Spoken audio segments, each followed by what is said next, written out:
मैं हूं कनुप्रिया सत्तन और आप देख रहे हैं खबर 100। आइए नजर डालते हैं आज की कुछ खास खबरों पर। कोरोना संकट के बीच में इंदौर में जल संसाधन मंत्री तुलसी सिलावट और सांसद शंकर लालवानी ने कैंसर हॉस्पिटल में पदस्थ वार्ड बॉय के परिजन को कोरोना योद्धा योजना से लाभान्वित किया। इस मौके पर कमिश्नर आकाश त्रिपाठी, आईजी विवेक शर्मा और एमजीएम मेडिकल कॉलेज की डीन डॉक्टर ज्योति बिंदल मौजूद रही। मृतक वार्ड बॉय के परिजनों को 50 लाख रुपए का चेक दिया गया। कोरोना की गंभीरता को ध्यान में रखते हुए और लॉकडाउन में जारी आदेशों का पूरा पालन करते हुए पश्चिमी रेल विभाग पूरी व्यवस्था के साथ तैयार हो गया है। आपको बता दें कि विभिन्न शहरों में फंसे श्रमिकों के लिए गृह मंत्रालय ने निर्देश पर रेल मंत्रालय और राज्य के मुख्य मंत्री के परस्पर प्लानिंग के बाद श्रमिक एक्सप्रेस चलाने की व्यवस्था की गई है। इसके लिए पश्चिमी रेलवे रतलाम मंडल और इंदौर स्टेशन पर ट्रेन परिचालक होने की पूरी व्यवस्था हो चुकी है। वहीं यात्रियों के लिए सोशल डिस्टेंसिंग और सर्कुलेटिंग एरिया में करीब 500 से 600 यात्रियों के लिए मार्किंग की गई है।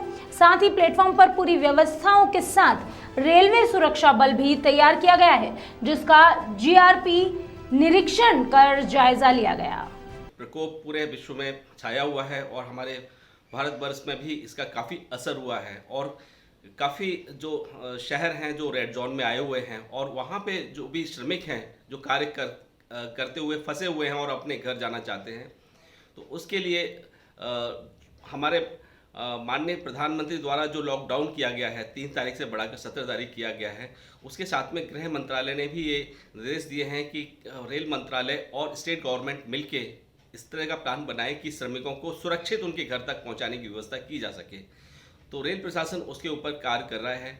और पश्चिम रेलवे के रतलाम मंडल पर अगर इंदौर की बात करें तो इंदौर में हमने प्लान किया हुआ है कि जो सर्कुलेटिंग एरिया है उसमें रेलवे सुरक्षा बल और जीआरपी के द्वारा पूरा मार्किंग किया गया है कि कम से कम जो भी श्रमिक आए उनको सोशल डिस्टेंसिंग के मुताबिक खड़ा किया जाए। तो करीब 500 से 600 लोगों के हमने खड़े करने की व्यवस्था की है और मार्किंग की है कि वहाँ पे वो खड़े रहेंगे और एक एक करके आगे बढ़ेंगे। और उसी तरह से सिंगल डोर रखा है जिसमें कि लोगों की अफरा तफरी ना हो और उसको पूरी तरह से किया जाएगा। साथ में हम लोगों ने प्लेटफॉर्म पे भी जहाँ गाड़ी खड़ी होगी वहाँ पे किस तरह से जो श्रमिक लोग हैं वो अंदर तक जा पाएंगे और किस तरह से वहाँ बैठेंगे उसकी भी व्यवस्था की है। वहाँ पे भी मार्किंग किया गया है कि किसी तरह का सोशल डिस्टेंसिंग नहीं टूटे।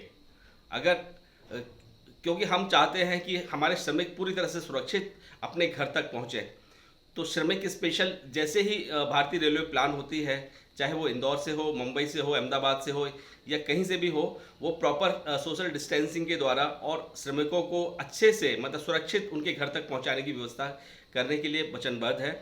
और कोशिश की जा रही है कि हमारे माननीय प्रधानमंत्री जी का जो आह्वान है कि लोग सुरक्षित अपने घर तक पहुंच पाएँ और अपने को सुरक्षित बचा पाएँ इस कोरोना वायरस से, यही मुख्य उद्देश्य है। जितेंद्र कुमार जैन, वरिष्ठ जनसंपर्क अधिकारी, पश्चिम रेलवे।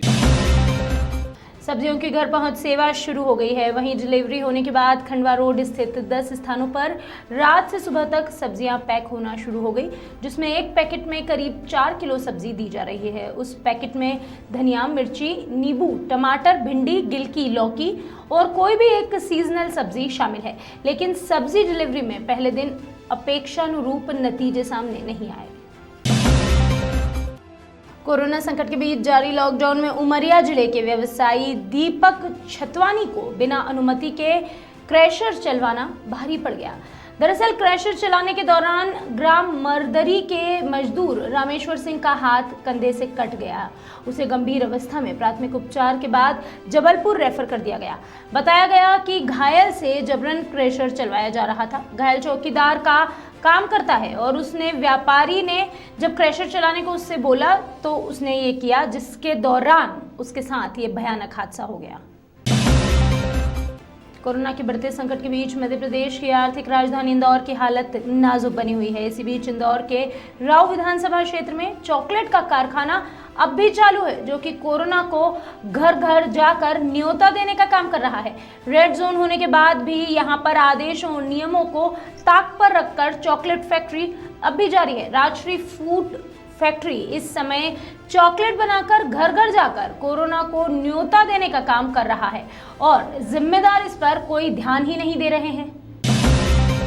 कोरोना महामारी की मार झेल रहे मजदूरों की आवाज बनकर मैहर विधायक नारायण त्रिपाठी ने प्रधानमंत्री और मुख्यमंत्री शिवराज सिंह चौहान से अपील करते हुए अपना एक वीडियो जारी किया है। उसमें वह कहते नजर आ रहे हैं कि प्रदेश के कई मजदूर अन्य राज्यों में फंसे हुए हैं, उनको लाने का उचित प्रबंध ट्रेन के माध्यम से किया जाना चाहिए। नारायण त्रिपाठी ने कहा कि हजारों की संख्या में विंध्य प्रदेश के मजदूर गुजरात और मुंबई में अब भी फंसे हुए हैं, इनकी ट्रेनों के जरिए घर वापसी होना आवश्यक है।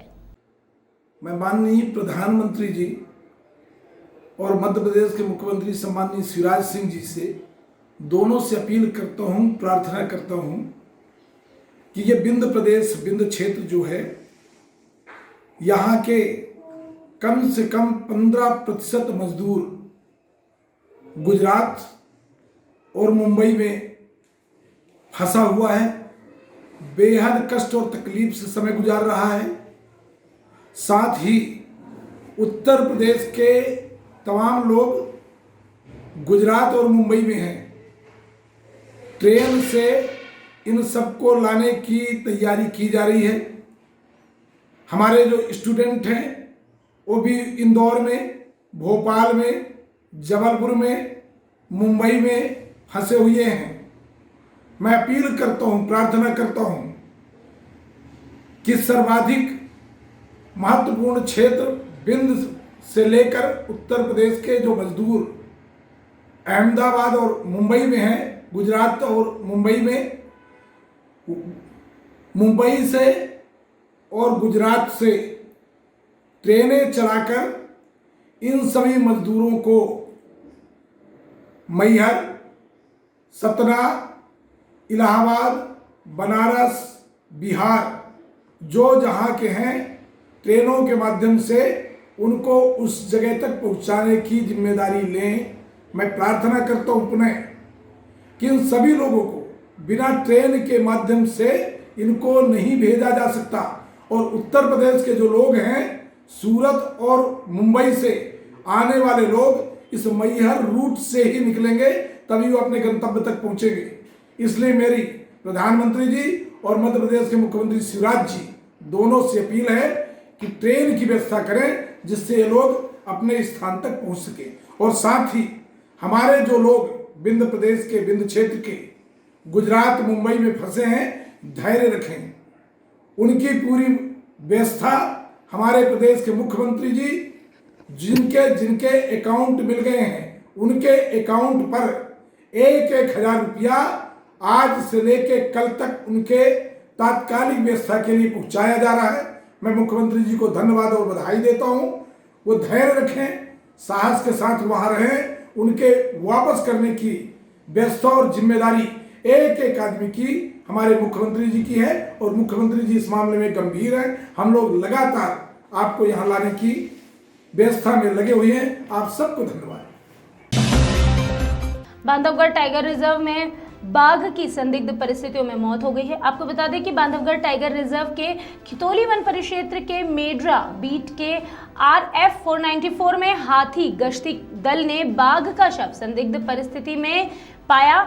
उसकी सूचना प्रबंधक को दी। बांधवगढ़ टाइगर रिजर्व के प्रभारी उप संचालक अनिल कुमार शुक्ला ने बताया कि नर बाघ शावक है। उसकी उम्र लगभग 7 से 8 माह की है। वह अपनी मां के साथ था। उस दौरान कोई नर बाघ ने शावक बाघ को मार दिया। वहीं मां अपने बाकी 3 बच्चों को लेकर भाग निकली है। ये सामान्य बात है। आपसी लड़ाई में ऐसी मौत बाघों की होती रहती है। घटना बीती रात की बताई जा रही है, जिसके बाद पोस्टमार्टम में पूरा खुलासा होगा। गौरतलब है कि लॉकडाउन के दौरान लगातार बाघों की मौत ने वन्य जीव प्रेमियों को भी चिंता में डाल दिया है। मंदसौर जिले के श्यामगढ़ में नवजात शिशु के मिलने से खलबली मच गई। बताया जा रहा है कि नवजात शिशु दोपहर को श्यामगढ़ से ढाबला रोड रेलवे ट्रैक के पास सीमेंट की बनी होदी में मिला, जिसके बाद इस पूरे क्षेत्र में खबर फैलने से वहां हलचल तेज हो गई।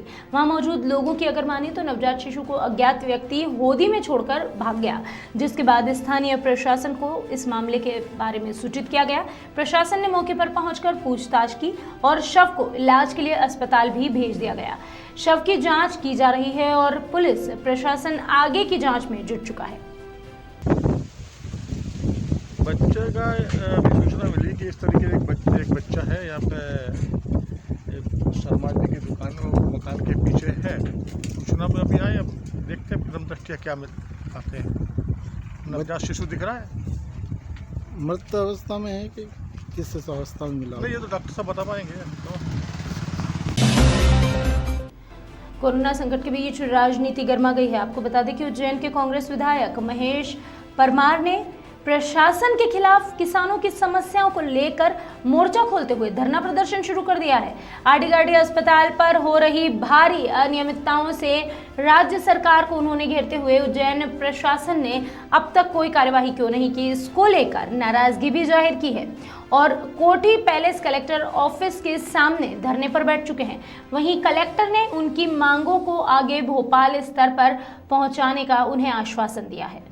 सबसे बड़ी मांग हमारी ये कि हमारा किसान बहुत मजबूर है, किसान बहुत परेशान है, किसान बहुत त्रस्त है। किसानों की कोई समस्या सुनने वाला नहीं है। किसानों के सोसाइटी में बिल से पैसे काटे जा रहे हैं। ऋण माफी के बाद भी 3-3 दिन तक किसानों की ट्राली नहीं तुल रही है। किसानों के लिए पानी पीने की तोल कांटे पे पानी पीने की व्यवस्था नहीं है। जो संबंधित संस्था के जो करता धरता कर्मचारी अधिकारी किसान तो बड़ी बदतमीजी से बात करते हैं, कोई उनकी सुनने वाला नहीं। पूरे जिले में किसानों के लिए कोई हेल्पलाइन नंबर नहीं है। मैं आपसे कहना चाहता हूं, जिस तरह हमारे डॉक्टर भाई, स्वास्थ्य कर्मी, पुलिस के साथ ही सफाई कर्मी इस कोरोना महामारी के सबसे बड़े योद्धा हैं, देश का सबसे बड़ा योद्धा है कोई है तो वो किसान है। वो देश का पेट भरने का काम करता है। वो किसान आज संकट में है। पिछले 1.5 महीने में जब से 22 तारीख के बाद हम 6-7 बार माननीय मुख्यमंत्री जी, उज्जैन प्रशासन, कलेक्टर को पत्र के माध्यम से अवगत करा चुके हैं, लेकिन हमारी किसानों की समस्या की तरफ, आम जन की समस्या की तरफ उज्जैन में आप देख रहे हैं जिस तरह लक्ष्मीबाई मेडिकल कॉलेज के सामने ताला तोड़ने समय उनकी मौत हो जाती है।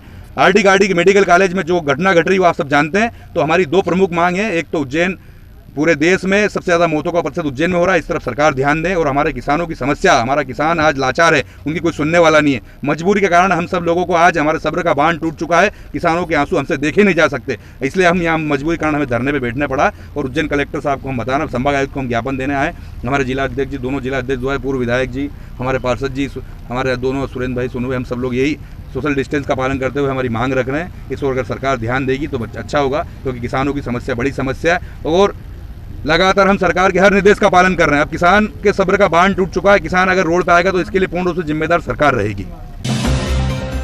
अभी के लिए बस इतना ही। बाकी हर खबर, हर अपडेट के लिए जुड़े रहिए खबर 100 के साथ, जनता की बुलंद आवाज। घरों में रहिए, स्वच्छ रहिए, स्वस्थ रहिए। कोरोना से जंग अभी जारी है।